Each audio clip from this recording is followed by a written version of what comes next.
ওকে, so TikTok আইডিতে voice call কিভাবে on করবেন আজকের এই ভিডিওতে আমি আপনাদেরকে দেখিয়ে দিব। মেসেঞ্জারের মতোই কিন্তু আপনার টিকটক আইডিতে যারা ফ্রেন্ড রয়েছে কল দিয়ে কথা বলতে পারবেন। এই অপশনটা আপনি কিভাবে চালু করবেন আপনার টিকটক আইডিতে আজকের এই ভিডিওতে আমি আপনাদের ফুললি প্রসেসটি দেখিয়ে দিব।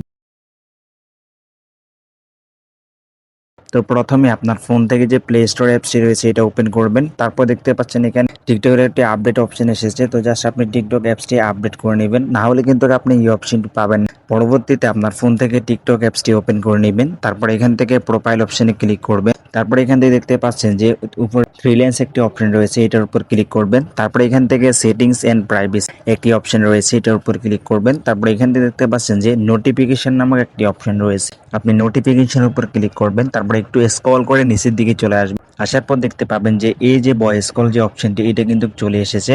আপনি অবশ্যই আপনার অ্যাপসটি আপডেট করে নিন, না হলে কিন্তু আপনি এই অপশনটি পাবেন না। তো জাস্ট আপনি এটার উপর ক্লিক করবেন। তারপর এখান থেকে দেখতে পাচ্ছেন এভরিওয়ান, এখানে এভরিওয়ান সিলেক্ট করতে হবে আমাদের। তো জাস্ট আমরা এভরিওয়ান সিলেক্ট করে দিলাম। সিলেক্ট করে দেওয়ার পর তো জাস্ট আমরা এখান থেকে ব্যাগে ক্লিক করে দিব। আমাদের এখানে আর কোনো কাজ নাই।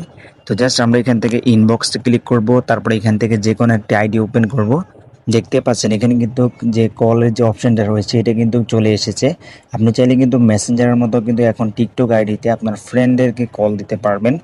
আশা করছি আপনাদেরকে আমি বুঝাতে পেরেছি। আরও একটা জিনিস হচ্ছে যে আপনার ফ্রেন্ডেরও কিন্তু একই অপশন চালু থাকতে হবে, তাহলে কিন্তু আপনি এই অপশনটি দেখতে পাবেন। শুধু আপনার এখানে চালু থাকলে হবে না, আপনার ফ্রেন্ডেরও কিন্তু এটা চালু থাকতে হবে।